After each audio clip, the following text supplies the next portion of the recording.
သာသနာတော်နှစ်2553နှစ်ကောဇာတက္ကရာ1380ခုနှစ်တဘူရဲလပိကျော်3ရက်ရန်ကုန်တိုင်းလမ်းမတော်မြို့နယ်စောကြီးလမ်းအမှတ်9ရပ်ကွက်တတိယအကြိမ်မြောက်ဆင်ကျင်းပပြုလုပ်အပ်သည့်ဓမ္မပူဇာသဘင်အခမ်းအနားဝယ်ဟောကြားအပ်သောရသတဏတရားဒေသနာတော်ဒီကနေ့ညတပါးသဘင်အခမ်းအနားကိုရွှေဘုံတော်သခင်ရှင်တော်မြတ်ဖရာ၏မဟာကရုဏာကုံကိုအာယုပြုကာတိကျူးဖွဲ့ဆိုအပ်သောဝန္ဒနာပနာမအာတိတဂါထာကိုယူဆပူဇော်ခြင်းဖြင့်စတင်ကြရအောင်ယောကပကောတိဟိပိယပမေယံကာလံကရွန်တော်တိဒုက္ခရာနိခေရံကတောလောကဟိတယနာထောနမောမဟာကရုဏိကတတတယောနာထောဝိနိယမြာစွာတတ္တဝါဤချမ်းသာစေပါလိုလားတောင်းတအကုန်ပေါင်းခါသဖြင့်နာထမြညာခြင်းရှင်တော်မြတ်ဖရာသည်ကပ္ပဂေါတိဟိပိဂရေကဘာအရေးအတွက်သင်္ချာတို့ဖြင့်တော်လဲအဘယ်မေယံရည်တွေတိုင်းတာဖော်ပြခြင်းငါမစွမ်းနိုင်ပါသောကာလံလေးအသင်ချေသိမ့်နေကဘာရှိကြသောကာလပတ်လုံးလောကဣတယတတလောကဤအကျိုးစီးပွားအလုံးငါအတိဒုက္ခရာနိဥ္စာသက်ချေလက်အင်္ဂါမေတ္တာကြီးမာသမိသားနှင့်တထာဇနီဆွန်ခြင်းကြီးဟုကျက်တိထဝယ်ငါးသွဲအစုအလွန်ခဲရင်တော်မူတို့ကိုကရွန်တော်ဖရာဖြစ်ရန်ဤတန်ကြိုးကုတ်အထုတော်မူရသည်ဖြစ်၍ခေရန်လက်ချေမျက်လုံးအသက်ဆုံးရဲ့နှလုံးစိတ်ဝံကိုရောဤပင်မခြင်းတို့ကတောဘဝဒါနချိန်ဖန်များစွာရောက်တော်မူခဲ့ရရှာလေပြီမဟာကရုဏီကတတတဝါများရင်ဝဲသားကဲ့သို့တနာချစ်ခင်မဟာကရုဏာရှင်ဖြစ်တော်မူသောဒသနာဒသဝိနည်းများစွာတတ္တဝါဤချမ်းသာစေပါလိုလားတောင်းတအကုန်ပေါင်းခါသဖြင့်နာထမြညာထိုရှင်တော်မြတ်ဖရာအားနမောယုတိပြောင်းပြောမှန်ကိုလျော်၍ကရောယုကျူ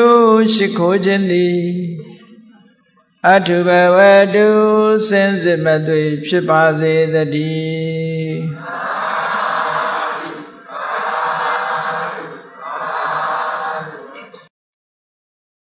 ရတတနာ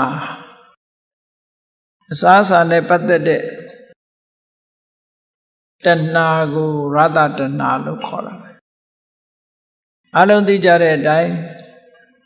တဏှာသမုဒယဒုက္ခသမုဒယောတဏှာဖြစ်ပေါ်လာတာဟာဒုက္ခဖြစ်ပေါ်လာဖို့ပဲတဏှာဆိုတာဘာကိုပြောတာလဲလို့ဆိုရင်တွေ့ကြုံခံစားရတဲ့အာယုန်တစ်ခုပေါ်မှာဆွဲလန်းတတ်မဲ့ပြီးနောက်ထပ်ခံစားခြင်းနဲ့တွေ့တာတတ်မဲ့နေတယ်ဆိုတဲ့သဘောကိုပြောတာတတ္တိပရိတတ္တိတိတဏှာ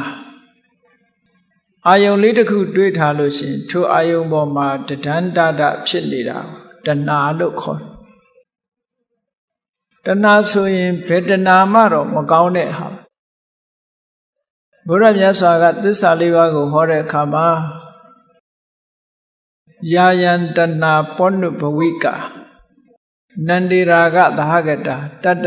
တရဘိနန္ဒိနီဆိုပြီးတော့သရုပ်ဖော်ထားတာရှိတယ်ပောနုဘဝိကထပ်တလဲလဲဘဝတွေကိုဖြစ်ပေါ်စေတာဒီတဏပဲတဲ့ဘဝဆိုတဲ့နေရာမှာကောင်းတဲ့ဘဝရှိတယ်လို့မကောင်းတဲ့ဘဝတွေလည်းရှိတာဘယ်ဘဝဖြစ်ဖြစ်တဏှာအခြေခံပြီးတော့ကံရဲ့ပို့ဆောင်မှုကြောင့်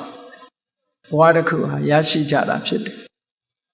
တဏှာမပါဘဲနဲ့ကံတက်တက်ကဘဝတစ်ခုကိုမထုတ်လုပ်နိုင်ဘူးအဲ့တော့တဏှာဟာ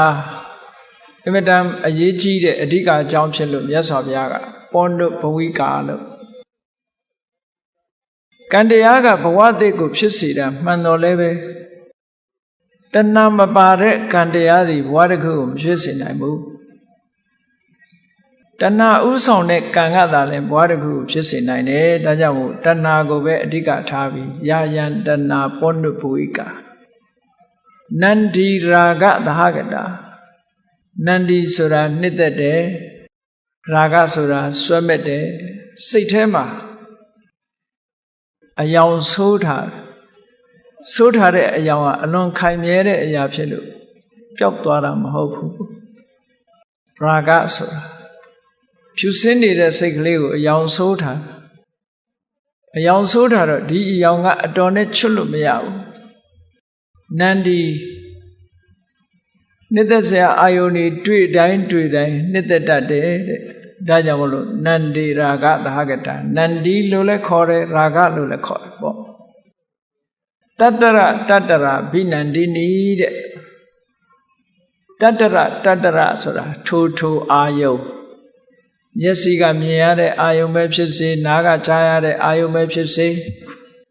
နှာခေါင်းကနမ်းရှူရတဲ့အနံ့အာယုန်ပဲဖြစ်စေလျှာကလည်းရက်သိရတဲ့ရတာယုံပဲဖြစ်စေခန္ဓာကိုယ်ကထိပြီးသိရတဲ့ဖုဒ္ဓဘာယုံမျိုးပဲဖြစ်စေစိတ်ထွေးကကြံတွေးပြီးတော့သိရတဲ့အာယုံမျိုးပဲဖြစ်စေတဲ့တတ္တရဘယ်အာယုံမျိုးပဲဖြစ်စေအဘိနန္တိအလွန်နှစ်သက်နေတတ်တယ်နှစ်သက်စရာအာယုံတွေနှစ်သက်နေတတ်တယ်လို့ဒီလိုပြောတာအဲ့တော့တဏှာမှန်သမျှဘာကိုထုတ်လုပ်တုံးဆိုရင်ဒုက္ခကိုပဲထုတ်လုပ်တယ်တဏှာကိုခွဲခြားပြီးတော့ကြည့်မယ်ဆိုလို့ရှိရင်မျက်စိကမြင်တဲ့အဆင်းအာယုံကိုနှစ်သက်လို့ရှိရင်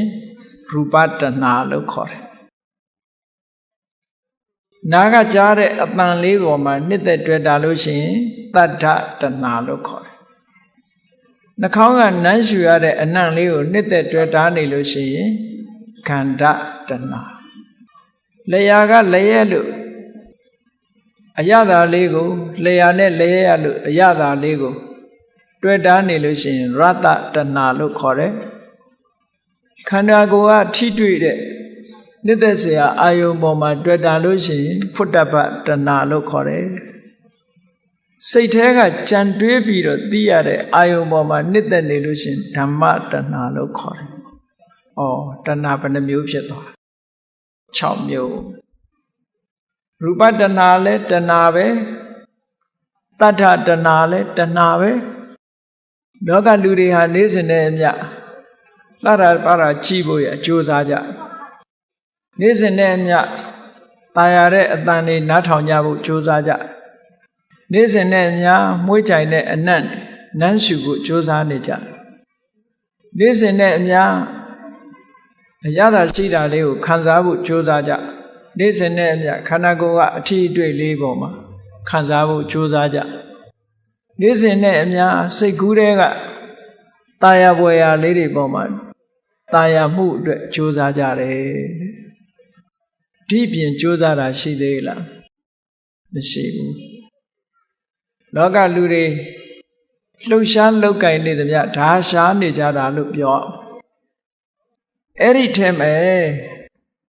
ရတ္တတဏှာဆိုတာကြံတဲ့တဏှာတွေတဲ့ပိုဆိုးတယ်လို့ပြောတယ်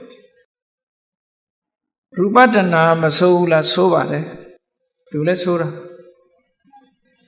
တတ္ထတဏှာရောမဆိုးဘူးလားဆိုးတယ်တချင်းတိတ်ွေတွေထုတ်လို့မလောက်ဘူးနော်ตายရတဲ့အတန်တွေအမျိုးမျိုးတီထွင်ဘယ်လိုตายရတဲ့အတန်ပဲဖြစ်ဖြစ်ရိုးသွားတယ်ဤသွားတယ်မရှိဘူးနောက်ထပ်အသစ်ဆန်းပေါ်နားထောင်ကျင်သေးတာပဲနော်ရိုးသွားလားဆိုမျိုးရတ္တတဏှာပို့ဆိုးတယ်ရတ္တတဏှာပို့ဆိုးတယ်ဘုရားမြတ်စွာဟောတဲ့ဒေသနာတော်တွေထဲမှာ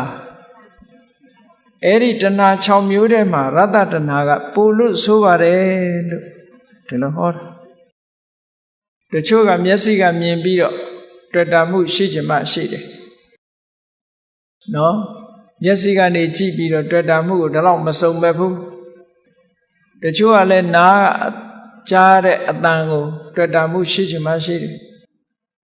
တွေ့တာမှုမရှိတော့လူတွေကဘာပြောတော့နားကြီးတယ်လို့ပြောတယ်မဟုတ်လားနားကြီးတယ်လို့ပြောတယ်သို့တော့ရတ္တတဏှာကြတော့ရှောင်နိုင်တဲ့ပုဂ္ဂိုလ်အလွန်နည်းတယ်ပေါ့မျက်စိကွယ်ရနားကွယ်ရမှာအေးဆေးဆေးနေနိုင်တော့လည်းပဲမျက်ကလေးမှမစားရဘူးကိုကြိုက်တာလေးမှမစားရဘူးဆိုရင်လူတွေဟာမနေနိုင်ဘူးပေါ့ဒါကြောင့်မို့မြန်မာလူမျိုးတွေဟာငပိချော်လေးပါလေးကြိုက်တော့နိုင်ငံခြားဖျားဘူးသွားဘာယူသွားကြငပိချော်လေးတွေယူသွားတယ်ဟိုမှာစားစရာမရှိဘူးဆိုဒါလေးယူသွားအေးဗမာလူမျိုးကငပိချော်ယူတယ်လို့ပဲဘုန်းကြီးတို့သီရိလင်္ကာမှာနေတော့ကသီရိလင်္ကာလူမျိုးတွေကလည်းပဲစံပေါ်လေလို့သူတို့ခေါ်တဲ့မပါမဖြစ်တဲ့ဟင်းကလေးတစ်ခွက်ကိုတွားရလာရယူသွားလေးရှိကြ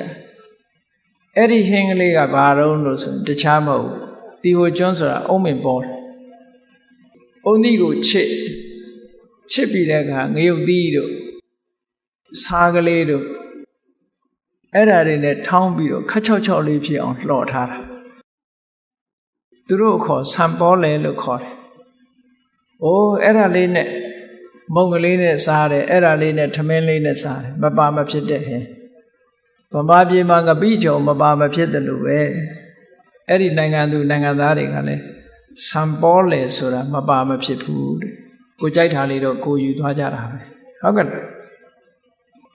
အဲ့တော့ရတ္တတဏှာဆိုတာဟာလူတွေနေ့စဉ်နဲ့မြတ်သဗ္ဗေတ္တအာဟာရထိတိကာလို့ဆိုသည့်အတွက်ကြောင့်တတ္တဝါတွေဘဝယတ္တိရေးအတွက်အာဟာရနဲ့ကင်းပြီးတော့လည်းမဖြစ်နိုင်ဘူးအာဟာရစားကြရမှသာလျှင်ဘဝမှာယတ္တိနိုင်တာဖြစ်တယ်အာဟာရဟာလိုအပ်တယ်ဘဝယတ္တိရေးအတွက်လိုအပ်ချက်ဖြစ်တယ်မျက်စိကမကြည့်ပဲနေလဲအသက်ရှည်တာပဲနားကနားမထောင်ပဲနေရင်ရောအသက်မရှိနိုင်ဘူးလားနှာခေါင်းကဒီအနံ့ကိုမရှူပဲနဲ့နေရောအသက်ရှည်တာပဲဟုတ်ကဲ့လားမွေးကြိုင်တဲ့အနံ့ရှူရမှအသက်ရှည်တာမဟုတ်ဘူးခန္ဓာကိုယ်ကအထီးတွေ့ရလည်းပဲအသက်ရှည်ဖို့အတွက်မဟုတ်ဘူးစိတ်ထဲကခြေနှက်เสียအာယုန်တွေကိုတွေးတောပြီးတော့တက်မဲ့တာလည်းအသက်ရှည်ဖို့အတွက်မဟုတ်ဘူးသို့တော့နေ့စဉ်နဲ့အမျှစားသုံးနေကြရတဲ့ဟာကြတော့အသက်ရှည်ဖို့အတွက်မဟုတ်လားဒါကြောင့်မို့သဗ္ဗေတ္တအာဟာရထိတိကာတတ္တဝါမှန်သမျှဟာအာဟာရကြောင့်ဘဝမှာယတ္တိနိုင်တယ်လို့ဒီလိုပြောတာအဲ့ဒီနေရာမှာတခြားအဓိပ္ပာယ်ပြောတာတော့ရှိသေးတယ်အာဟာရဆိုတဲ့နေရာမှာအကြောင်းတရားကြောင့်ယတ္တိတယ်လို့ဒီလိုလဲဆိုတယ်ရေပုံရအပြင်ပြောမယ်ဆိုရင်တတ္တဝါတွေမှန်သမျှအစာစားတဲ့တတ္တဝါကများတယ်ပေါ့အစာရှိချက်ဟိုမြမပြေကတတ္တဝါဗြဟ္မာကြီးတွေဟာအစာမရှိဘူးဆိုပြီးပဲပိဋိဘက္ခပိဋိကိုစားနေတယ်ဟုတ်ကဲ့ပိဋိကိုစားအကြောင်းဆိုတာတော့တခုခုရှိနေတာကြီးပဲငရဲကြနေတဲ့လူတွေဘာစားနေတယ်ထင်တော့ငရဲမှာဘယ်သူကလာပြီးတော့ထမင်းချက်ကျွေးမလို့ထမင်းချက်ဖို့အချိန်ရောရပါမလားတရိစ္ဆာန်တွေအစာစားတာတော့လူတွေသိတယ်ဟုတ်ကဲ့လားတရိစ္ဆာန်တွေအစာစားတာသိတယ်အလိုလေးအမယ်လေးငရဲဒုက္ခခံနေရတဲ့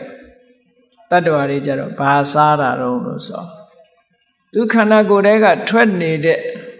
တတွေးဟာသူတို့အတွက်အာဟာရဖြစ်နေတယ်ကိုယ်တတွေးကိုစားနေတယ်လို့ပြောလို့ရတယ်ပေါ့ဟုတ်ကဲ့လားအဲ့တော့သဗ္ဗေတ္တအာဟာရထိတိကာဆိုအာဟာရနဲ့ကင်းပြီးတော့မဖြစ်နိုင်ကြဘူးတဲ့ဒါကြောင့်မို့လို့တဏှာတွေထဲမှာရတ္တတဏှာဟာအဆိုးဆုံးပဲလို့ဒီလိုပြောတယ်ဘာဖြစ်လို့အဆိုးဆုံးလို့ဆိုပယ်နိုင်ခဲ့လို့ဆိုတာအင်မတန်မှမြင့်မြတ်ဖြူစင်တဲ့ပုဂ္ဂိုလ်တွေတောင်မှရတ္တတဏှာကိုမပယ်နိုင်လို့ဒုက္ခရောက်သွားကြတဲ့ဇာလန်းတွေမြောက်များစွာရှိတယ်ပေါ့မြောက်များစွာရှိတယ်တခြားတဏှာတွေပယ်နိုင်တော့လဲရတ္တတဏှာဆိုတဲ့နှောင်ကြိုးနဲ့ဖွဲ့မိတဲ့အခါကျတော့ဒုက္ခတွေရောက်သွားကြတယ် အဲ့ဒီလိုရတ္တတဏှာနဲ့ပတ်သက်ပြီးတော့ဒုက္ခမရောက်ရအောင်လို့မြတ်စွာဘုရားသခင်ကိုယ်တော်မြတ်ကအစာဆိုတာလူတွေရဲ့ဘဝယတ္တိရေးနဲ့လည်းမကင်းနိုင်ဘူးအစာမစားဘဲလည်းအသက်မရှိနိုင်ဘူးအဲ့တော့ရတ္တတဏှာမဖြစ်အောင်ဘယ်လိုစားမလဲရတ္တတဏှာမဖြစ်အောင်ဘယ်ကမ္မထမ်းကိုအားထုတ်မလဲမျက်စိကမြင်စရာရူပတဏှာနားကကြားတဲ့တတ်ကြားပြီးတော့တွေ့တာတဲ့တတ္တတဏှာမဖြစ်အောင်ဆိုတဲ့ဒါတွေတားဖို့အတွက်အထူးကမ္မထမ်းဟောထားတာမရှိပြီမဲ့လို့အာဟာရနဲ့ပတ်သက်ရတ္တတဏှာနဲ့ပတ်သက်လာတဲ့အခါကျတော့မြတ်စွာဘုရားကတတ္တဝါတွေဟာအစာအာဟာရနဲ့မကင်းတာဖြစ်သောကြောင့်ရတ္တတဏှာကိုပယ်ဖို့အတွက်ကမ္မထမ်း40ထဲမှာအာဟာရေပฏิကူလတင်ညာဆိုတဲ့ကမ္မထမ်းတစ်ခုဟောထားတာရှိတယ်နော်အာဟာရေဆိုတာနေ့စဉ်စားနေတဲ့အစာအစာမှာတဲ့ပฏิကူလတင်ညာယွန်စရာလို့စိတ်ထဲမှာအမှတ်ထားဖို့လူတွေကယွန်စရာဆိုလို့ရှိရင်တော့လည်းယွန်တတ်တယ်လေယွန်လို့ရှိရင်တဏှာမဖြစ်ဘူးပေါ့ယွန်စရာကိုယွန်စရာလို့မတွေးလို့ရှိရင်ဘာဖြစ်လာလဲတွေ့တားလာတယ်တွေ့တားလာတယ်ဒါကြောင့်မို့လို့မြတ်စွာဘုရားကအာဟာရေပฏิကူလတင်ညာတဲ့ဒီစကားလုံးလေး၃လုံးနဲ့ကမ္မထမ်း special ကမ္မထမ်းတစ်ခုကိုပေးထားရတ္တတဏှာကိုလျှော့ချဖို့ရတ္တတဏှာကိုဖယ်ရှားပစ်ဖို့ဘုန်းကြီးတို့တွေဟာလူတိုင်းဒီကမ္မထမ်းလေးကိုလက်ကင်ထားတဲ့နဲ့ပေါ့မထားဘူးဆိုရင်ရတ္တတဏှာမပယ်နိုင်ဘူးမပယ်နိုင်လို့ရှိရင်ဒီဘဝမှာလည်းဒုက္ခရောက်နိုင်တယ်နောက်ဘဝမှာလည်းဒုက္ခရောက်နိုင်တယ်တန်တရားထဲမှာလည်းဒုက္ခရောက်နိုင်တယ်ပေါ့အာဟာရေဆိုတာနေ့စဉ်စားနေတဲ့အစာအာဟာရပေါ်မှာပฏิကူလယွန်စရာပဲဆက်ဆုပ်စရာကြီးပဲစိတ်ပြည့်စရာကြီးပဲအစာအာဟာရဆိုတာတွေ့တာစရာမကောင်းဘူးဆိုတဲ့တင်ညာစိတ်ထဲမှာအမှတ်သားတစ်ခုလောက်ထားဖို့တဲ့အခိုင်အမာဒါကတိုက်ရိုက်ဖြည့်ရှင်းပေးတဲ့ကမ္မထမ်းအစာအာဟာရသည်လူတွေနေ့စဉ်နဲ့အမျှဘဝယတ္တိရေးအတွက်မကင်းနိုင်သည့်အတွက်ကြောင့်အစာစားတဲ့အခါမှာနှလုံးသွင်းတရားဆိုတာရှိရအောင်မယ်လူတိုင်းနှလုံးသွင်းတရားလေးရှိထားရမယ်အလုံးဟာတို့တွေအစာကိုဘာကြောင့်စားနေသလဲအစာဟာဘာအကြောင်းလိုအပ်သလဲလို့အဖြေထုတ်ကြည့်ကိုယ့်အကိုကြိုက်လို့စားတာလားအရသာခံကျင်လို့စားတာလားဆိုတာတွေတဲ့မစားလို့ရှိရင်ဘဝမှာယတ္တိနိုင်မှုမရှိဘူးဒါကြောင့်မို့အသက်ရှည်တည်တံ့မှုစားတယ်ဆိုတဲ့အဖြစ်ဟာမှန်ကန်တဲ့အဖြစ်တစ်ခုပဲပေါ့ဟုတ်ကလားဒီအဖြစ်ဒီရွယ်ချက်တဲ့ပိုသွားလို့ရှိရင်ဒါရတ္တတဏှာဘက်ကိုဥတည်သွားတော့မှာပဲဒါကြောင့်မို့လို့အစာစားပြီဆိုလို့ရှိရင်မှန်ကန်တဲ့ရွယ်ချက်နဲ့စားဖို့လိုအပ်တယ်အစာစားတိုင်းအသိဉာဏ်နဲ့တတိထားပြီးတော့ဆင်ခြင်သုံးသပ်တတ်ရမယ်တဲ့မထားရမယ့်ရည်ရွယ်ချက်ထားရမယ့်ရည်ရွယ်ချက်ယဟန်တော်တွေမှာဆိုလို့ရှိရင်ဒါပစ္စယတဏ္ဍိတိတသီလလို့ခေါ်တယ်သီလကြီး၄ပါးထဲမှာယဟန်တော်တွေဆိုတာလည်းပဲဒီ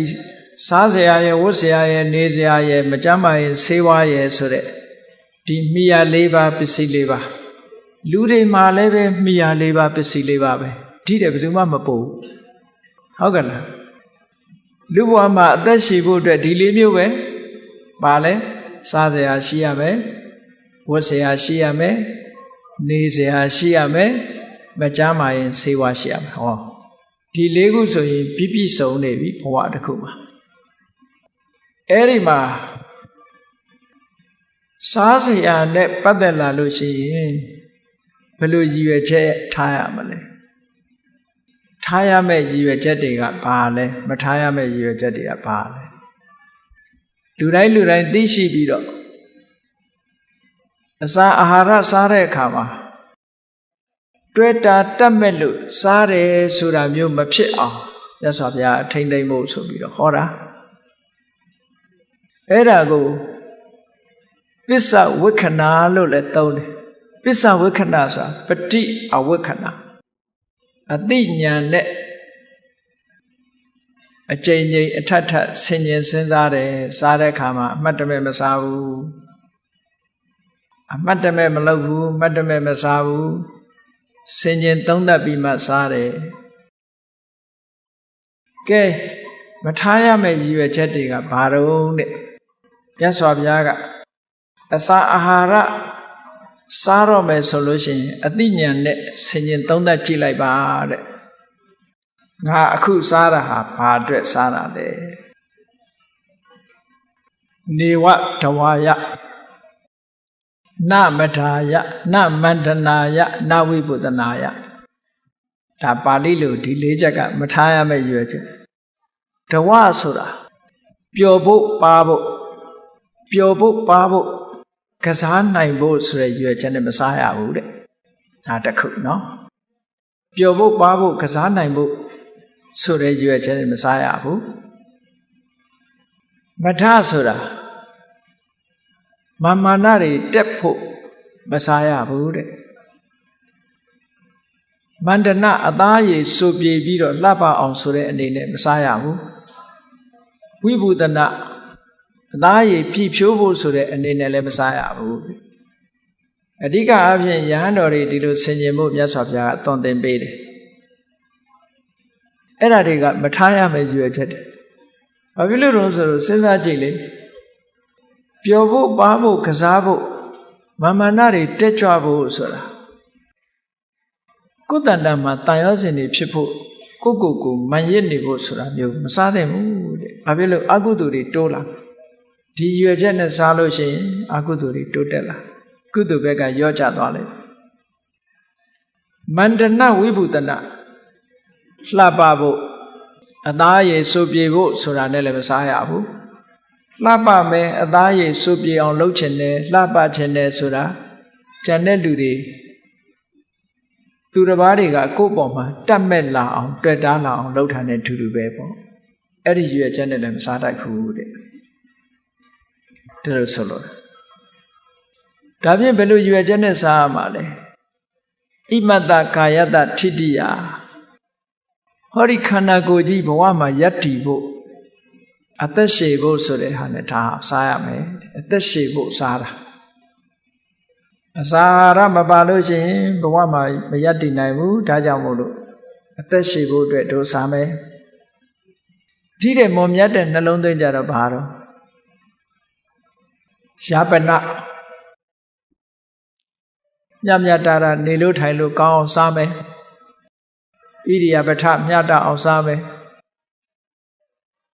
နောက်အမြင့်မြတ်ဆုံးရည်ရွယ်ချက်ကဘာတော့ဗြဟ္မစရိယာနုက္ခဟာယမြင့်မြတ်တဲ့အကျင့်တွေကိုကျင့်ကြံကြိုးကိုအထောက်နိုင်ဖို့ဆိုတာနဲ့စားလူတွေကြတော့ဘာတော့လူတွေရဲ့လူလောကအကျိုးပြုနိုင်အောင်စားမယ်မိဘတွေကိုပြုစုလုပ်ကျွေးနိုင်အောင်စားမယ်ကုသိုလ်တရားတွေလုပ်နိုင်အောင်စားမယ်ဆိုတဲ့ရည်ရွယ်ချက်ပေါ့သီလစောင့်တည်နိုင်အောင်ဒါနကောင်းမှုလုပ်နိုင်အောင်ကမ္မထဘာဝနာပွားနိုင်အောင်စားမယ်ဝိဟိန္တုပရတိမစားဘူးဆိုလို့ရှိရင်ပင်ပန်းဆင်းရဲမှုတွေဖြစ်မယ်ဒါကြောင့်မို့လို့ပင်ပန်းဆင်းရဲမှုတွေဖြောက်ဖို့စားမယ်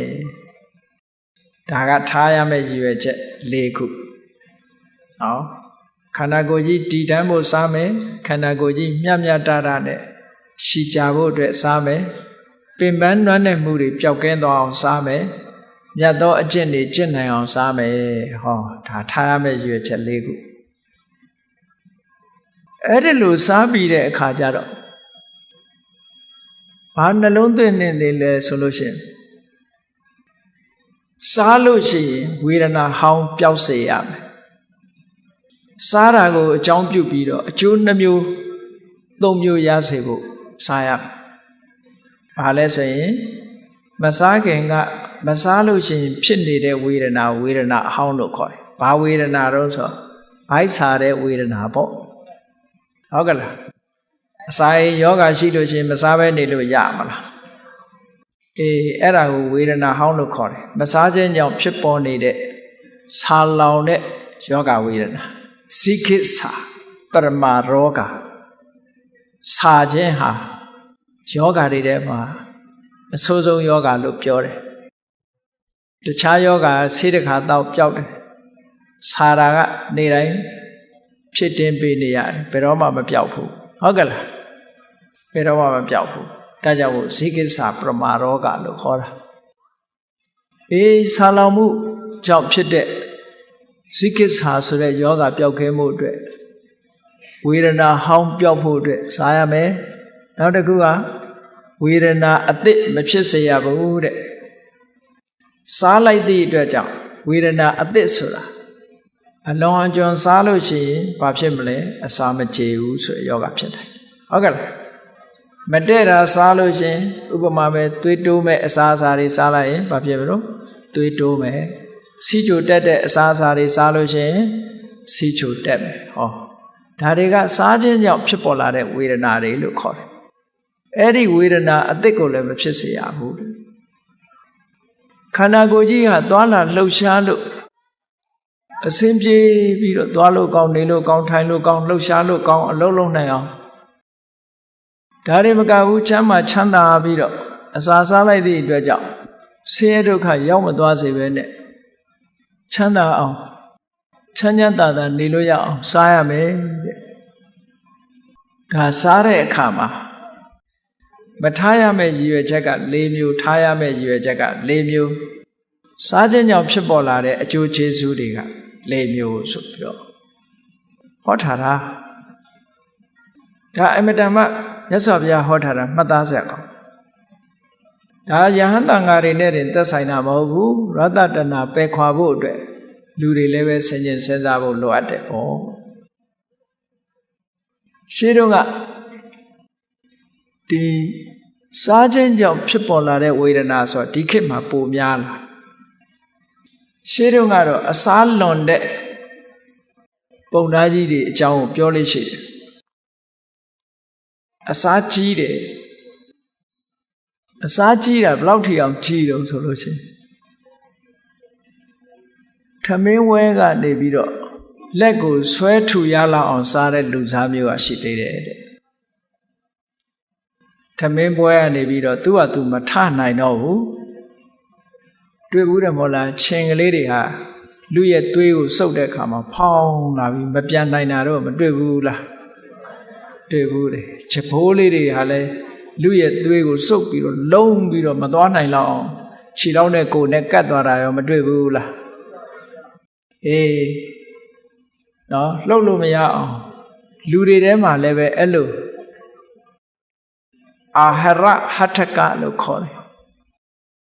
သိစားလွန်အားကြီးတဲ့အခါဗိုက်လေးပြီးတော့နေရာကိုမထနိုင်လို့လက်ကိုဆွဲထူရတဲ့လူစားမျိုးကတစ်မျိုးရှိတယ်တဲ့နောက်သူ့ရဲ့ပိုစားတဲ့လူကတော့ဝတ်ထားတဲ့အဝတ်ကျွတ်သွားလောက်အောင်စားအမျိုးသားပဲဖြစ်ဖြစ်အမျိုးသမီးပဲဖြစ်ဖြစ်အဝတ်ကဘယ်နေရာမှာစီးတာတော့ခါမှာဗိုက်မှာစီးတာဟုတ်ကဲ့လားနင်းကန်စားတဲ့အခါကျတော့အဲ့ဒီစီးထားတဲ့ဟာအဝတ်ကိုပြုတ်ထွက်သွားလောက်အောင်စားတဲ့လူမျိုးကတစ်မျိုးတဲ့အဲ့ဒါအလန္တာတကလို့ခေါ်တယ်အဝတ်ကိုမကတ်နိုင်အောင်စီးတာစားတာမျိုးရှိတယ်နောက်တချို့ကြတော့စားပြီးတဲ့နေရာမှာပဲထိုးအိတ်လိုက်ရမထနိုင်တော့အရက်မူးသမားလိုပဲစားပြီးတဲ့နေရာမှာလူလဲပြီးတော့အိတ်လိုက်ရတဲ့လူမျိုးကတစ်မျိုးနောက်တစ်မျိုးကဘယ်လောက်ထိအောင်စားတော့ဆိုလို့ရှိရင်သူကဒါကတော့တင်စားပြောတာဖြစ်ပါလိမ့်သူပါဇက်ပေါက်ကနေပြီးတော့မျိုးစရာမရှိတော့အောင်အစာအိမ်ကပြည့်ပြီးတော့ကြီးကန်းကနှိုက်စားလို့ရလောက်အောင်စားရတယ်တဲ့နောက်တစ်ယောက်ကြတော့ဘာတော့ဆိုရင်ပါဇက်ကအန်ထွက်လာအောင်စားတယ်9ယောက်ရှိအဲ့ဒီလိုပုံကူမျိုးတွေမဖြစ်စေရဘူးတဲ့စားတဲ့အခါမှာအတိုင်းအတာနဲ့စားရမယ်လို့ဒီလိုဆိုလို့တယ်ပေါ့အဲ့တော့ရတ္တတဏဆိုတာဟာလူတိုင်းအစာစားတဲ့စာစားခြင်းနဲ့မကင်းနိုင်တဲ့အတွက်ကြောင့်တဏှာအားလုံးထဲမှာတော့ရတ္တတဏှာဟာအဆိုးဆုံးပဲလို့မြတ်စွာဘုရားဟောထားတာ အဲ့ဒါနဲ့ပတ်သက်ပြီးတော့လောကလူတွေဟာပြဿနာတွေလည်းအမျိုးမျိုးတက်တာပေါ့ဟောဒီအာဟာရနဲ့ပတ်သက်ပြီးတော့ပြဿနာအများကြီးတက်ကြတယ်ရတ္တတဏှာကိုအကြောင်းပြုပြီးတော့ဒုက္ခရောက်သွားတဲ့ဇာလန်းတွေဘုရားစာပေမှာမှတ်တမ်းတွေရှိတယ်အဲ့ဒီမှတ်တမ်းတွေကတခုပြောရမယ်ဆိုလို့ရှိရင်မြတ်စွာဘုရားလက်ထက်တော်အခါကာလတုန်းကမြတ်စွာဘုရားကရာဇဂြိုလ်ပြေမှာသတင်းသုံးနေတဲ့အချိန်ရာဇဂြိုလ်ပြေကပရိသတ်တွေတဲ့တရားဟောတထေးသားလေးတယောက်ကတရားလာနာတယ်သူ့နာမည်ကတိတ်တပေါ့တရားလာနာတဲ့အခါမြတ်စွာဘုရားဟောတဲ့တရားကိုနာရင်သူသိသဘောကျသွားပြီတရားတရားတွေတက်ပြီးတော့လူပေါင်းလူလောကမနေတော့ဘူးသာသနာပေါင်းဝင်တော့မယ်လို့ဆုံးဖြတ်တယ်ဆုံးဖြတ်ပြီးဘုရားသွားလျှောက်တဲ့အခါကျတော့မြတ်စွာဘုရားကမိဘတွေရဲ့ခွင့်ပြုချက်ရပါလားလို့ဆိုတော့မိဘတွေကခွင့်မပြုအိမ်ပြန်ပြီးတော့မိဘတွေစီခွင့်တောင်းတဲ့အခါမိဘတွေကသားလေးတဦးသူတို့ကလည်းသိချမ်းသာတယ်သားကလေးတဦးတည်းဖြစ်နေတာကိုခွင့်မပေးဘူးခွင့်မပေးတော့သူကဆန္ဒပြတဲ့အနေနဲ့မလုပ်လဲထမင်းမစားဘူးဆိုပြီးမြေကြီးပေါ်လှဲ့အိတ်နေရာကမထတော့ဘူးသင်္ကန်းမှာမောရလို့ရှင်မနေဘူးဆိုပြီးတော့မြေကြီးပေါ်လှဲ့အိတ်9ရက်တိတိအစာမစားပဲနေတော့မိဘတွေကနောက်ဆုံးလက်လျှော့လိုက်ရတယ်ဆိုပါစို့အဲ့ဒါနဲ့သူကျောင်းတော်သွားပြီးတော့သင်္ကန်းဝတ်တကယ်တရားနဲ့ဝတ်ထားပါပဲသူသင်္ကန်းဝတ်ပြီးတဲ့အခါမြတ်စွာဘုရားသခင်ကိုရောမြတ်ကရာဇဂြိုလ်ပြေကနေပြီးတော့သာဝတိပြည်ကိုကြွသွားစေတော်အကြောင်းကြွသွားတော့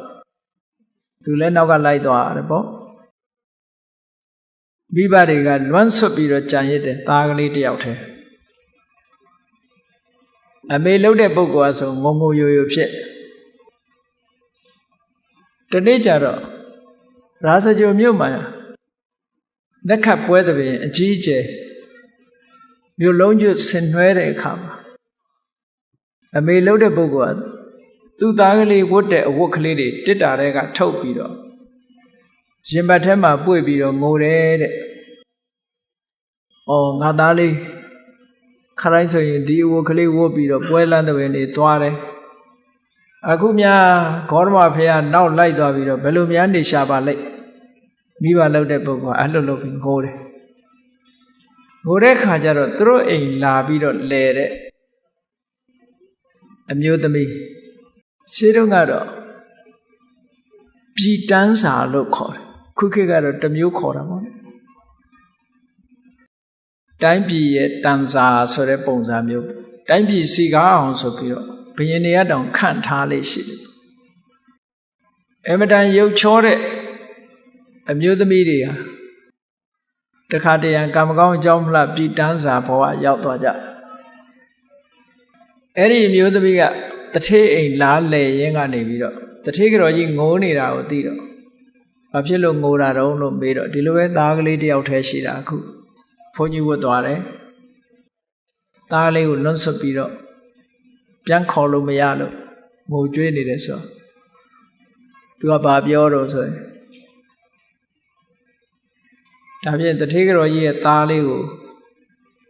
တထေးကတော်ကြီးရဲ့သားလေးကဘာကြိုက်တတ်တုံးပေါ့အိမ်မှာနေတော့ကအစားအစာဘာကြိုက်တုံးမေးတယ်ဘာကြိုက်တုံးမေးတော့ပြောတာပေါ့ဘာဆိုရင်ကလေးသူ့သားလေးကကြိုက်တယ်ပေါ့ကောင်းပြီအဲ့ဒါဆိုလို့ရှိရင်သူကြိုက်တတ်တဲ့အစာလေးတွေမှတ်ပြီးတော့သူမရရအောင်သူသွားခေါ်မယ်ရလာလို့ရှိရင်သူကတောင်းဆိုတယ်အကယ်၍သူ့သားလေးကိုဘုန်းကြီးဘွားကနေပြီးတော့လူထွက်ပြီးအိမ်ပြန်ခေါ်လာနိုင်လို့ရှိရင်ဒီအိမ်မှာရှိတဲ့အခွင့်အရေးတွေပေါ့ပစ္စည်းဥစ္စာပိုင်ဆိုင်မှုအခွင့်အရေးတွေကိုသူ့ကိုပေးရဆိုလိုတာကသူ့သားနဲ့အိမ်အောင်ချပေးရမယ်လို့ပြောတာပဲအဲ့ဒါကိုတထေးကတော်ကြီးကသဘောတူလိုက်တယ်သားကလေးကိုလွန်းဆွတ်တဲ့အနေနဲ့သဘောတူလိုက်တော့သွားတော့ပေါ့အဲ့ဒီသူ့သားလေးကိုမှတ်မိတဲ့လူတွေခေါ်သွားပြီးတော့ Eri Kurolega, Tauti Pima. The Gegu The Garagamari, Engapine, Kajaro Peroma, Songam like who? Songam Biro da Sare, Songam like who? The Garamari, a Benushi Mijuau, Songam Biro da Sare. Songane, 2 dingo do a near Saudi Biro Nelu. Eri Songan Sare Neyama. Painabadiga during Saudi Neyama. Tianolia Nameya. E do Songan net lango. Songan Biro. Tigoroli Songan Joarari. A gono. Yet dinge. A cake biro. Konaga amudamiga. Tigoroli Songan Joare Lama. Ain't the Engo, Nalide. Mabiro Eddie A Masarecha. The taking a lude, Mamian Zebu. Do ye a tree and be than a dua. Tigoroli Jada de Asari, chet. Songa Joalare a Kajaro. Do Jada de Asari launable.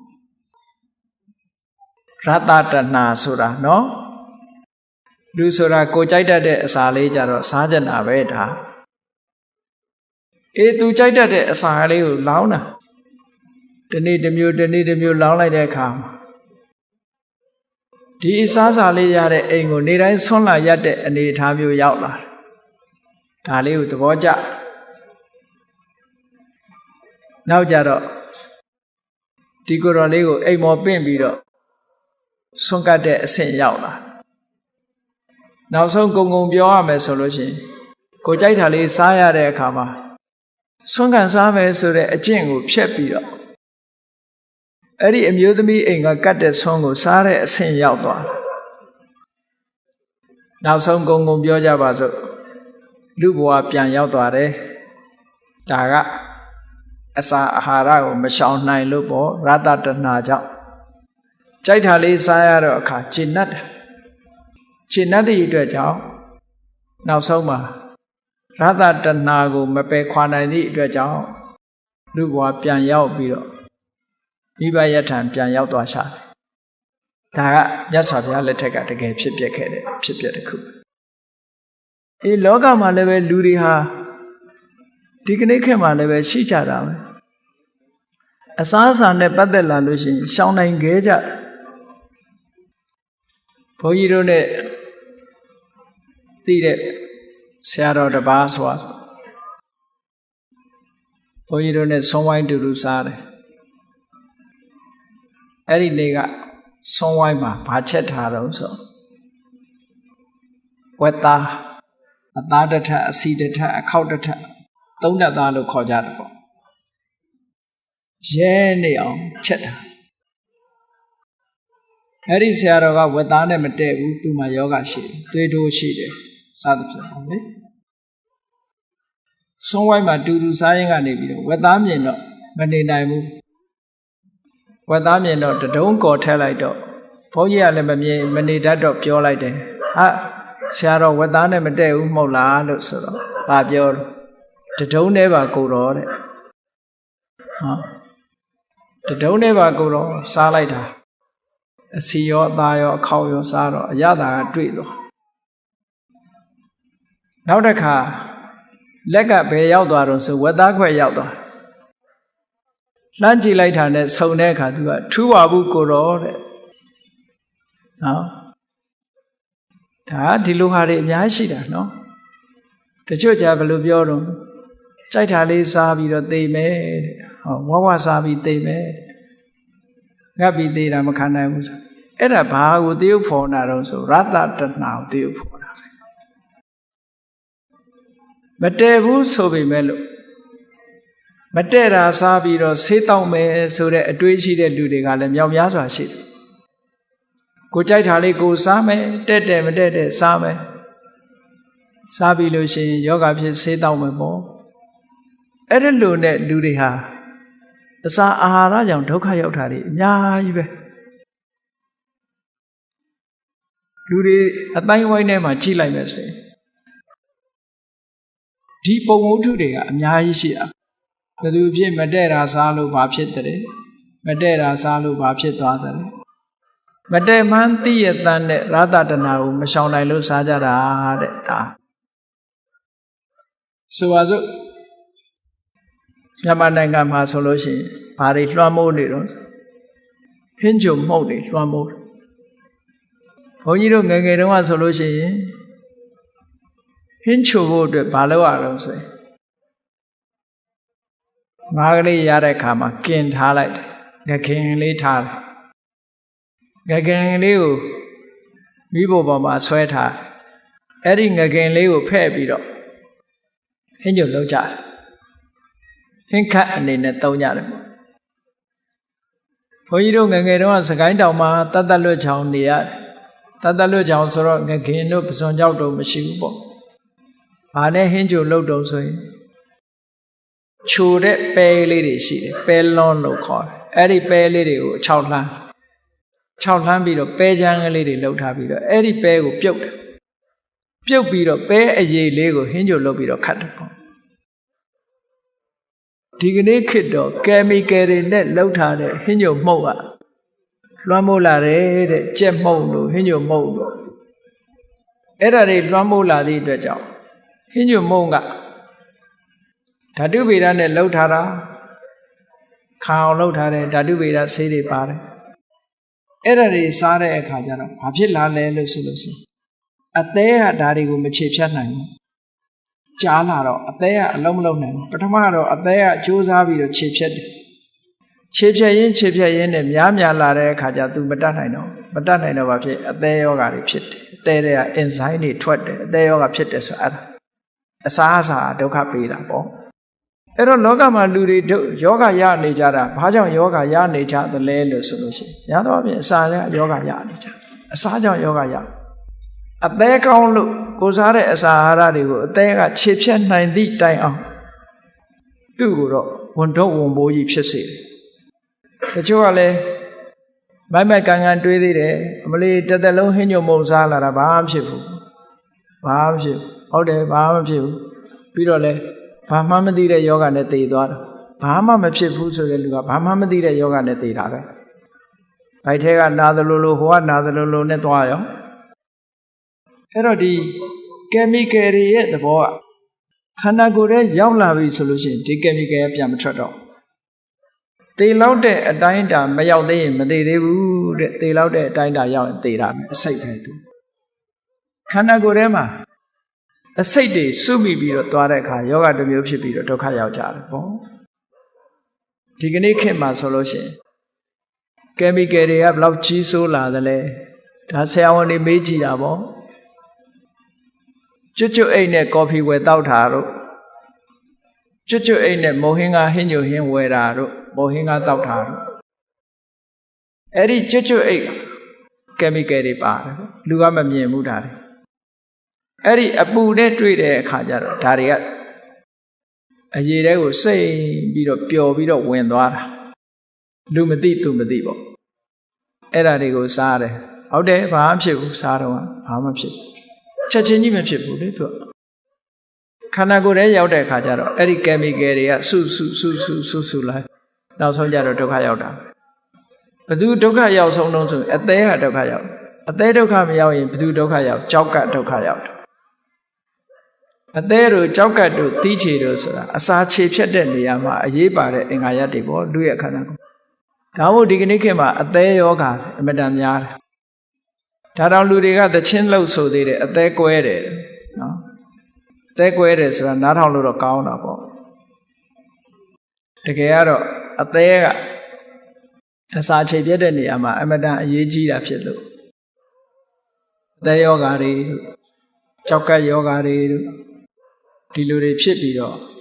နောက်ဆုံးမှာအသက်ဆုံးပါသွားကြတယ်မသေးသေးတဲ့အချိန်မှာသေသွားကြတယ်ပေါ့တက်တန်းစေအောင်မနေကြဘူးဘာကြောင့်လဲလို့မေးလို့ရှင်ဒီအာဟာရနဲ့ပတ်သက်တာပဲရတတနာပြက်ကလေးစားရမှာဒိန်ချင်းသည်ဆိုလို့ရှင်ဆရာဝန်တွေကပြောတယ်ကြောက်ကနဲ့လုံးဝမတည့်ဘူးအစိတ်တွေဒိန်ချင်းသည်မီးဖုတ်စားရင်ပိုဆိုးတယ်ဒိန်ချင်းသည်ကိုရေနဲ့ပြုတ်ပြီးတော့နဲ့ရေသုံးရင်စွန့်ပစ်ပြီးတော့စားရင်နည်းနည်းအစိတ်လျော့သွားတယ်ပေါ့ people စားရင်အစိတ်ပြရတချို့ကလည်းပဲဒီလိုလုပ်လို့တို့စားနာဘာဖြစ်ဘူးလို့ထင်ကောင်းထင်လိမ့်မယ်ဟုတ်တယ်ရုပ်တရက်တော့ဘာဖြစ်ဘူးလူတိုင်းတော့ဖြစ်ချင်မှဖြစ်မယ်ပေါ့သို့တော့အစိတ်ဆိုတာတော့အစိတ်ပဲပေါ့ခန္ဓာကိုယ်မှာကောင်းကျိုးမပေးဘူးဆိုတာတော့တူတူပါပဲချက်ချင်းထိခိုက်မှုရှိတာနဲ့မရှိတာတော့ကွာတယ်ပေါ့ကိုယ်ခန္ဓာကိုယ်ရဲ့စွမ်းအားတွေလှုပ်ဆောင်ချက်တွေကစွမ်းအင်တွေပြည့်နေသေးတဲ့အချိန်မှာဆိုလို့ရှိရင်တော့ခုနစားတာတွေကိုခြေဖြတ်ချနိုင်သေးတဲ့အနေအထားတစ်ခုဆိုဘာဖြစ်သေးဘူးမခြေဖြတ်နိုင်တဲ့တနေ့ရောက်တဲ့အခါကျတော့ဒုက္ခရောက်တယ်တဲ့ဒါပြောတာနော်ရတ္တတဏနဲ့ပတ်သက်လာလို့ရှိရင်လောကလူတွေဟာရတ္တတဏကိုမဖယ်ရှားနိုင်သည့်အတွက်ကြောင့်ခုနရဟန်းတော်တစ်ပါးသာသနာဘလောက်ကြီးညိုပြီးတကယ်အကျင့်ကောင်းတဲ့ပုဂ္ဂိုလ်ပဲဖြစ်စေရတ္တတဏမစွန့်ခွာနိုင်သည့်အတွက်ကြောင့်နောက်ဆုံးမှဒုက္ခရောက်သွားတယ်အဲ့ဒါနဲ့ပတ်သက်ပြီးတော့မြတ်စွာဘုရားက950မှာအခုမှဒုက္ခရောက်တာမဟုတ်ဘူးတဲ့အရင်ဘဝတုန်းကလည်းရတ္တတဏကြောင့်သူဒုက္ခရောက်ဘူးတယ်ဒီဇလန်းလေးကိုကြည့်လိုက်မယ်ဆိုရင်ဒီဘဝအကောင်းကြိုက်ပြီးတော့မရှောင်နိုင်တဲ့လူဒီအတိတ်ဘဝကလည်းအကောင်းကြိုက်ပြီးမရှောင်နိုင်တဲ့လူပဲဖြစ်ရမယ်ဒီဘဝရှောင်နိုင်တဲ့လူဒီအတိတ်ဘဝကလည်းရှောင်နိုင်တဲ့လူပဲဖြစ်ရမယ်ဘာဖြစ်လို့လဲဆို habitual practice habitual ဆိုတာဝါသနာကြီးအကျင့်ကြီးပါလာလူတွေကကိုယ့်ဘဝကိုမပြင်ဘူးဆိုလို့ရှိရင်ဒီအကျင့်ကြီးကဘယ်တော့မှမပြောက်ဘူးသိတတ်တဲ့ဘဝမှာဒီအကျင့်ကိုချိုးနိုင်ရင်ချိုးနိုင်မချိုးနိုင်ဘူးဆိုလို့ရှိရင်ဒီဘဝကအကျင့်စီနောက်ဘဝလည်းဆက်ပါမှာဒီဘဝကမရှောင်နိုင်ဘူးဆိုရင်နောက်ဘဝလည်းဆက်ပြီးမရှောင်ဘူးရင့်တဲ့ရင့်လာမယ်ဒါကိုပဲလူတွေကဝါသနာလို့ပြောနေကြတယ် habitual practice ပေါ့ဒါကြောင့်မို့လို့မကောင်းတဲ့ဇေအိုက်ဆိုးတွေကိုယ်တဏ္ဍာမှာရှိနေပြီဆိုလို့ရှိရင်ပယ်ချိုးဖို့ကြိုးစားကြရအောင်မကြိုးစားပဲဒီတိုင်းထားလို့ရှိရင် तू ကရှင်သန်ထွားကြိုင်းလာပြီးတော့ဆိုးတဲ့ဆိုးလာဆရာရှိတယ်ပေါ့ဒီဘဝမှာလူဆိုးဖြစ်သွားတဲ့လူတွေဟာအတိတ်ဘဝကဆိုးလာခဲ့တဲ့အနေအထားတွေကိုမပြင်ခဲ့သည့်အတွက်ကြောင့်ဆိုးတဲ့ဆိုးသွားတာမျိုးဖြစ်တယ်ဒါကြောင့်မို့လို့လူကောင်းဖြစ်အောင်ကပြင်ဆင်ဖို့အမတန်မှအရေးကြီးတယ်ပေါ့ကောင်းပြီရတ္တတဏခုနလိုမှန်ကန်ကန်တွေးတောဆင်ခြင်မှုမရှိဘူးဆိုလို့ရှိရင်ရတ္တတဏကိုမချိုးနိုင်ဘူးတဲ့မချိုးနိုင်ဘူးချိုးနိုင်အောင်ကြိုးစားကြရမှာမချိုးနိုင်ဘူးဆိုရင်ဒီဘဝလည်းယောဂဝေဒနာတွေဖြစ်မယ်နောက်တန်တရားမှာလည်းပဲရတ္တတဏကိုအကြောင်းပြုပြီးတော့အကုသိုလ်တွေမှုတွေချောင်းမို့လို့အပင်ငရဲမှာခံစားကြရတယ်ဆိုတာမျိုးဖြစ်တယ်ပေါ့ရတ္တတဏဆိုတာလူတွေကိုမပြောနဲ့တဲ့တိရစ္ဆာန်တွေတောင်မှပဲရတ္တတဏဆိုတာဒုက္ခပေးတယ်ပေါ့အဲ့ဒါနဲ့ပတ်သက်ပြီးမြတ်စွာဘုရားက950ဇတ်ထဲမှာဇတ်ကလေးတစ်ပုဒ်ခေါ်ထားတာခုနဝတ္ထုနဲ့ဆက်ဆက်ပြီးဝါတမိခဆိုတဲ့သမင်မျိုးသမင်တွေထဲမှာအင်မတန်မှလူကိုကြောက်တဲ့သမင်မျိုးလူကိုမြင်လို့ရှိရင်အဲ့ဒီနေရာကို9ရက်တိတိဘယ်တော့မှမလာဘူးနောက်ထပ်အကြောင်းမပြေဘူးလို့ပြောတာတခါမြင်ထားရင်9ရက်အကြောင်းမပြေဘူးဒါကြောင့်မို့လို့လူမြင်လိုက်တဲ့နေရာဆိုဘယ်တော့မှမလာဘူးအဲ့သမင်မျိုးကဝါတမိခလို့ခေါ်တယ်တစုံတစ်ခုဒုက္ခရောက်ထားတဲ့နေရာဆိုရင်တစ်သက်လုံးမလာတော့ဘူးသူတစ်သက်လုံးမလာသူဒုက္ခပေးထားတဲ့နေရာဆိုတစ်သက်လုံးရှောင်တဲ့သမင်မျိုးအဲ့ဒါလို့လူအမတန်ကြောက်တဲ့သမင်တောင်မှပဲရတ္တတဏရဲ့ဆွဲဆောင်မှုကြောင့်နောက်ဆုံးဟာကျုံသွင်းပြီးတော့အဖမ်းခံလဲရတဲ့အဆင့်ရောက်သွားဘူးလေဘုရင်ကြီးတစ်ပါးပိုင်တဲ့ဥယျာဉ်ကြီးထဲမှာဥယျာဉ်ကြီးကလည်းမတန်ကျယ်တယ်ပေါ့ဥယျာဉ်ဆောင်ကြီးရဲ့နာမည်ကသင်္စရတဲ့ဥယျာဉ်ကိုစောင့်ရှောက်ပြီးတော့ဥယျာဉ်ကိုပြုစုပြိုးထောင်ပြီးတော့နေဥယျာဉ်ဆိုတာပန်းပင်လေးတစ်ပင်လေးတွေစိုက်ထားရုံလေးဒီလောက်မဟုတ်ဘူးအကျယ်ကြီးတစ်တော်ကြီးလို့ဆိုလို့တယ်အဲ့ဒီမှာသီးနှံမျိုးစုံပန်းပွင့်မျိုးစုံအပင်မျိုးစုံရှိတဲ့အမတန်ကျယ်ဝန်းတဲ့ဥယျာဉ်ကြီးအဲ့ဒီဥယျာဉ်ကြီးထဲမှာတနေ့ကျတော့ခုနကလူကြောက်တဲ့သမင်ကလေးတစ်ကောင် လာလာပြီးမျက်စားတာကိုတွေ့ရလူမြင်လိုက်တာနဲ့တပြိုင်နက်လက်ခနဲ့ဆိုပျောက်သွားတနေ့တော့ဥယျာဉ်မှုကနန်းတော်ရောက်တဲ့အခါဘုရင်ကြီးကမေးတယ်တဲ့ဟေးတို့ဥယျာဉ်ထဲမှာမင်းထူးထူးဆန်းဆန်းဗာများမြင်ခဲ့တော့လို့ဆိုအရှင်မင်းကြီးတဲ့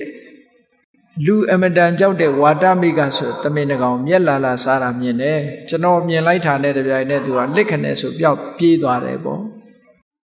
ပြီးတော့မြင်ကွင်းကပျောက်တာအတော်နဲ့မလာဘူး9 ရက်တိတိပျောက်သွားပြီပြီးတော့မှတခါလာစားတာတွေ့တယ်ဆိုဒါဖြင့်မင်းအဲ့ဒီသမင်ကိုတို့နန်းတော်ထဲရောက်အောင်မင်းခေါ်လို့ရမလားဖမ်းပြီးတော့နန်းတော်ထဲရောက်အောင်ခေါ်လို့ရမလားလို့ဆိုလွယ်ပါတယ်ရှင်မင်းကြီးတဲ့ကျွန်ုပ်ကိုပြားရည်ပေးပါတဲ့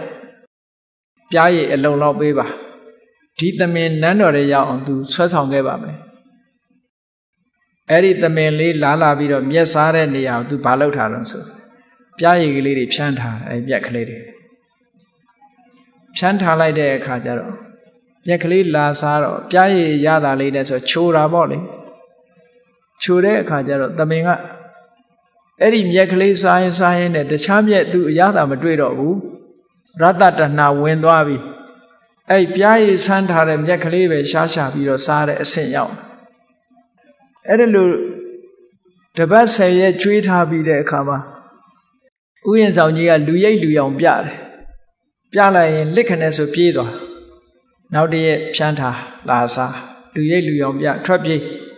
သို့တော်လည်းဒီသမင်လေးဟာဒီမြက်ခင်းလေးကသူမခွာနိုင်ဘူးလာစားတယ်နေတိုင်းအခုအဲ့ဒီလိုလှုပ်ရင်းကနေပြီးတော့လူရိပ်ပြပြီးတော့နေတော့နောက်ဆုံးသူ့ကိုအန္တရာယ်မပေးမှန်းသိတဲ့အခါကျတော့ဒီသမင်လေးဟာဥယျာဉ်မှုကိုမြင်လည်းမပြေးတော့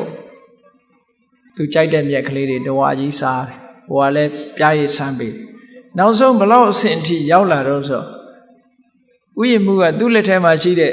ပြားရည်ဆန်းထားတဲ့မြက်ကလေးကိုကင်ပြီးတော့သမင်ကလေးကိုကျွေးတာသမင်ကလက်ထဲကမြက်လာစားသည့်ထိအောင်ယင်သွားတယ်ပေါ့နော်ဒါရတ္တတဏလို့ခေါ်တယ်ဒီရတာကိုသူကြိုက်သွားပြီကြိုက်တဲ့အခါကျတော့အသက်အန္တရာယ်တို့ဘာတို့အမတန်ကြောက်တဲ့ဟာတွေသူပျောက်သွားပြီးတော့ဒါစားရဖို့အရေးတစ်ခုတည်းပဲတွေးလာတယ်တဲ့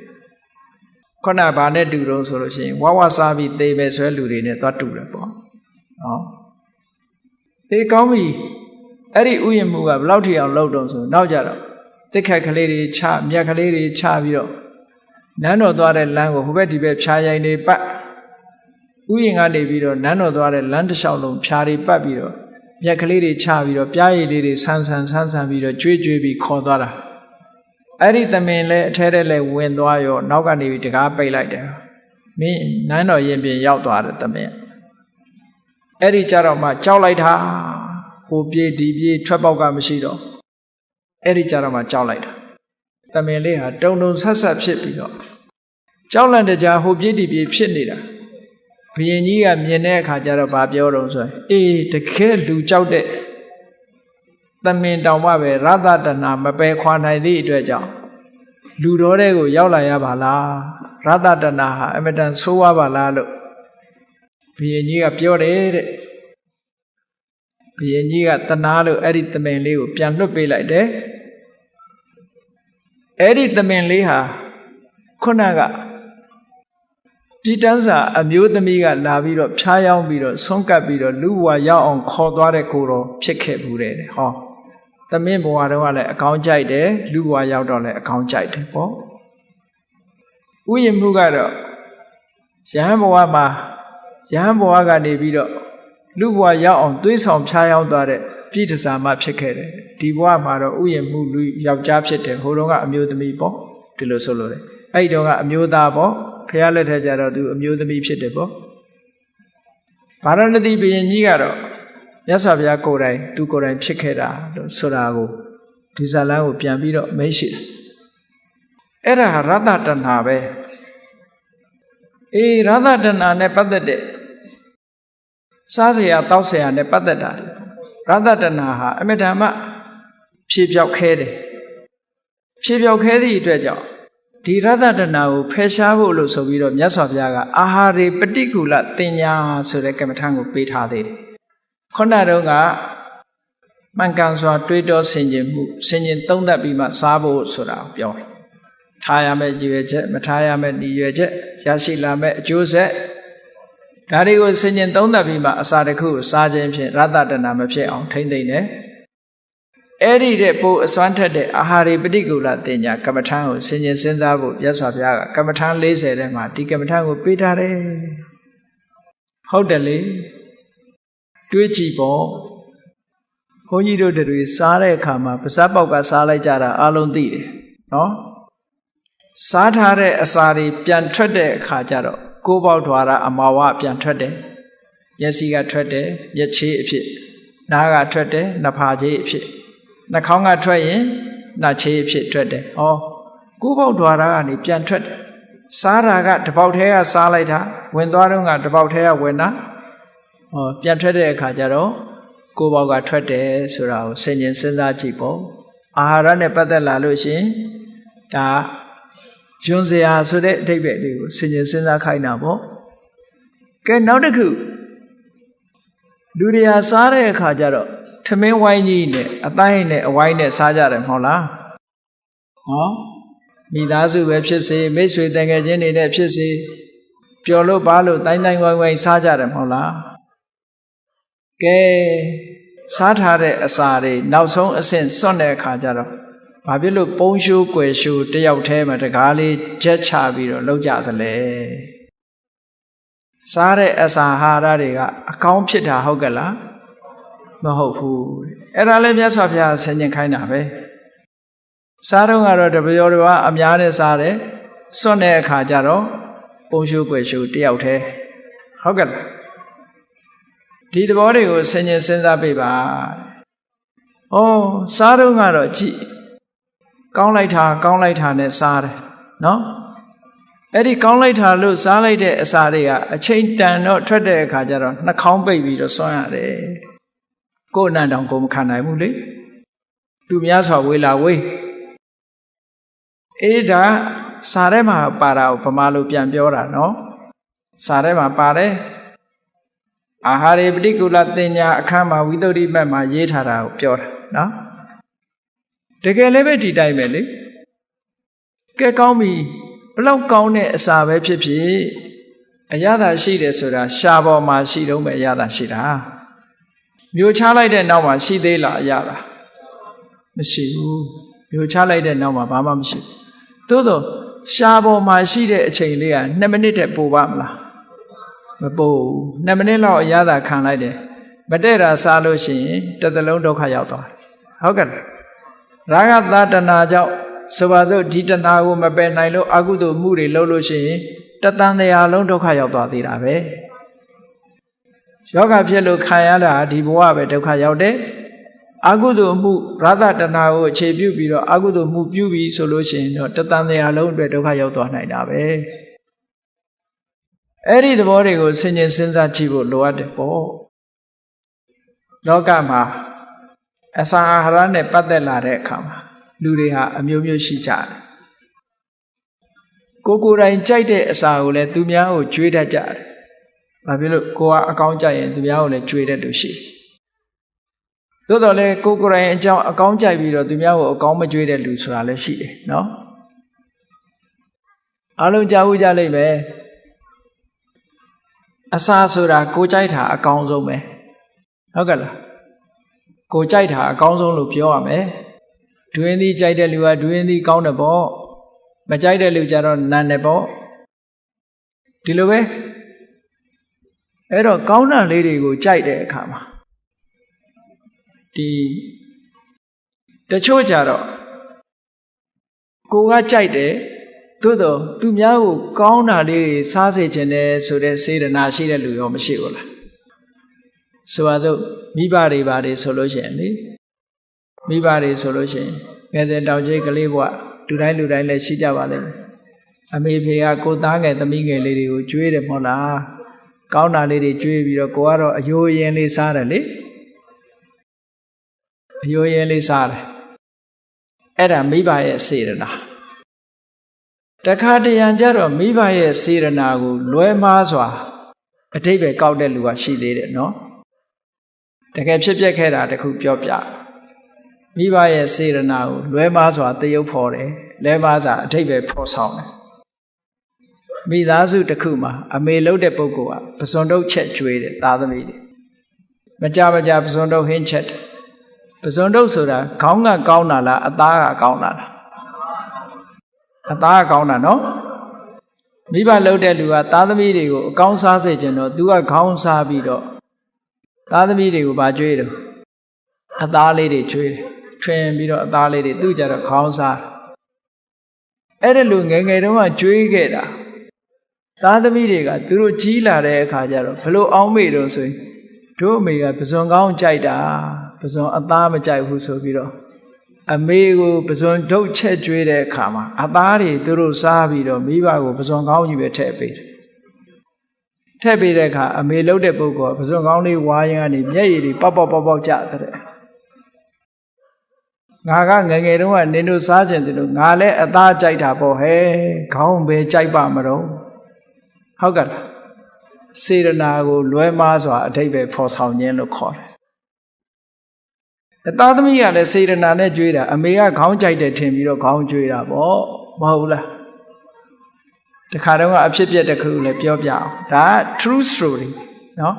true story တကယ်အဖြစ်ပြက်တယ်လို့ပြောတယ်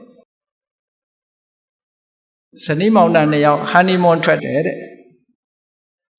honeymoon ထွက်တဲ့အခါကျတော့အိမ်ရှင်ကဝက်သားကျွေးတယ်ဝက်သားကျွေးတဲ့အခါကျတော့ယောက်ျားလုပ်တဲ့လူကသူ့ဇနီးကဝက်အစီကြိုက်တယ်ဆိုပြီးတော့ထွင်ပြီးတော့အသားတော့သူ့ပကံနဲ့ထည့်ပြီးတော့အစီလေးနဲ့အခေါက်လေးကိုဇနီးတဲ့ထည့်ပေးတဲ့အခါကျတော့သူများအိမ်စားရတာဆိုတော့ तू မကြိုက်ဘူးလို့လည်းမပြောဝွန်ဘူးမပြောရက်ဘူးထည့်ပေးတာတွေစားနော်အစီတွေအသားလေးစားကြတာပေါ့သို့တော့အစီကြိုက်တဲ့ထင်ပြီးတော့အစီတွေကြီးပဲထည့်ကျွေးတယ်တခါထည့်ကျွေးလိုက်ထားလို့မကောင်းဘူးဆိုပြီးတော့စားလိုက်ရထည့်ကျွေးလိုက်စားလိုက်ရထည့်ကျွေးလိုက်စားလိုက်ရကြာတော့မျက်ရည်တွေပေါက်ကျတယ်နော်ပေါက်ကျတယ်အသားမစားရအောင်နော်အစီတွေရွှဲကြတဲ့ကကွဲလူသွားပြီဆိုတာစီတွေရွှဲကြတဲ့ကတဲလေးပဲကြံတော့တယ်လင်မယားကွဲလူသွားကိုပစားကျင်တာကိုပေးရမလားလို့ဆိုပြီးတော့ဒါလည်းပဲစေတနာကိုလွဲမှားစွာတရုပ်ဖော်တာပဲလောကကြီးကအဲ့ဒါလိုရှိတတ်တယ်ဘုန်းကြီးတွေဆိုလည်းသိတ္တိထားတရားဓမ္မတွေကစေတနာနဲ့ဆွန့်ကပ်ကြတယ်ဘုန်းကြီးတွေစေတနာနဲ့ဆွန့်ကပ်တဲ့အခါမှာဒါကိုဆရာတော်ကြိုက်တယ်ဘုန်းကြီးကြိုက်တယ်ဆိုပြီးတော့လူတွေကမှတ်ထားတတ်ကြတယ်ထူးသဖြင့်တရားတရားကောင်းတာကိုစားစေချင်ကြိုက်တာလေးကိုကြွေးချင်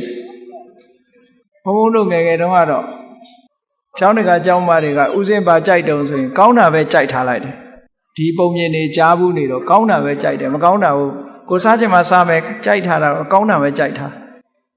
ဘာတွေကောင်းတာကြိုက်တုံဆိုကြက်သားကြော်တို့ကြိုက်တယ်ဝက်ဥချောင်းတို့ကြိုက်တယ်လို့ပြောထားလိုက်တာအဲ့ဒါသူလာရင်ကြက်သားကြော်တို့ဝက်ဥချောင်းတို့ပဲဒါပဲယူလာတယ်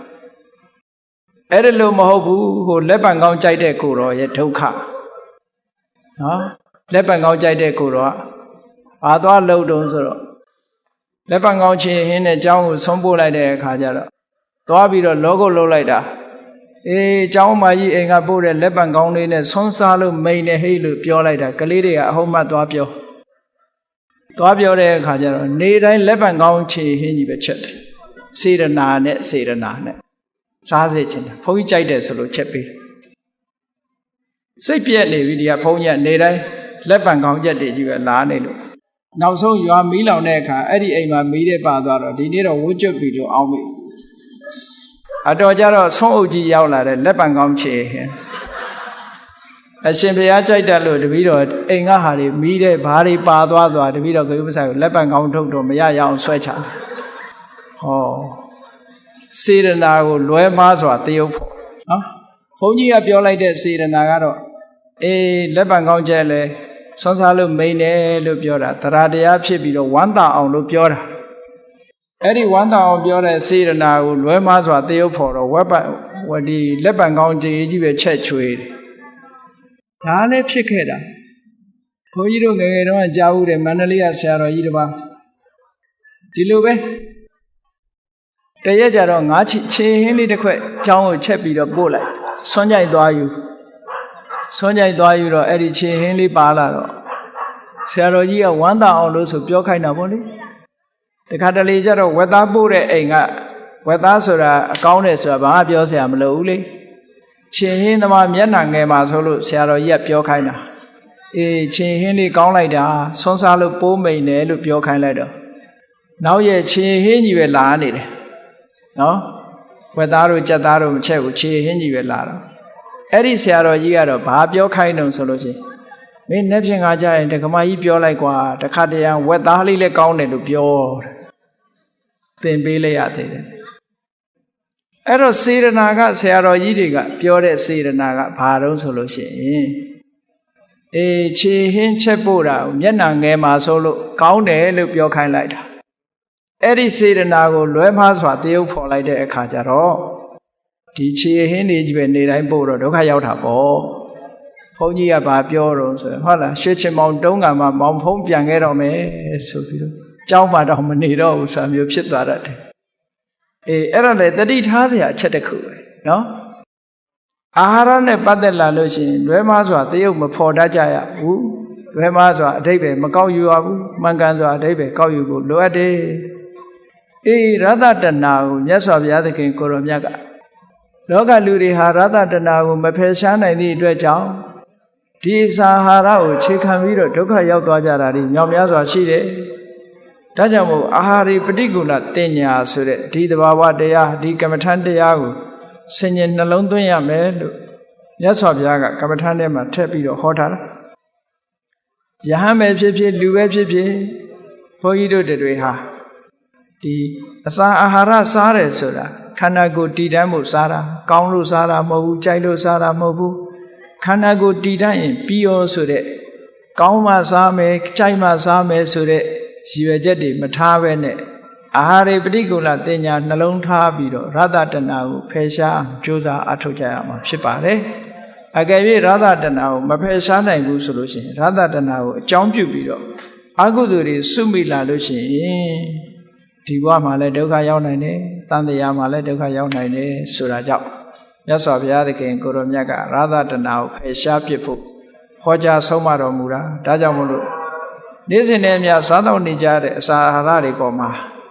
မတည့်ရင်ရှောင်နိုင်ရမယ်နော်ခန္ဓာကိုယ်အကျိုးမပြုတဲ့အစာအစာကိုမစားအောင်မစားမိအောင်ရှောင်နိုင်ရမယ်ဘယ်အစာအာဟာရပေါ်မှာကြိုက်လို့စားတာဆိုတာမျိုးမဖြစ်စေပဲခန္ဓာကိုယ်နဲ့သင်နေရတဲ့အစာအာဟာရစားပြီးအသက်ရှည်လို့ကုသိုလ်တွေများများရအောင်တို့တွေဟာကြိုးစားအားထုတ်ကြရမှာလို့ကိုယ်စီကိုယ်ဒီနားလေသဘောပေါက်ပြီးတော့ရသတဏကိုဖယ်ရှားရှောင်ကွင်းနိုင်ကြပါစေကုန်သတည်း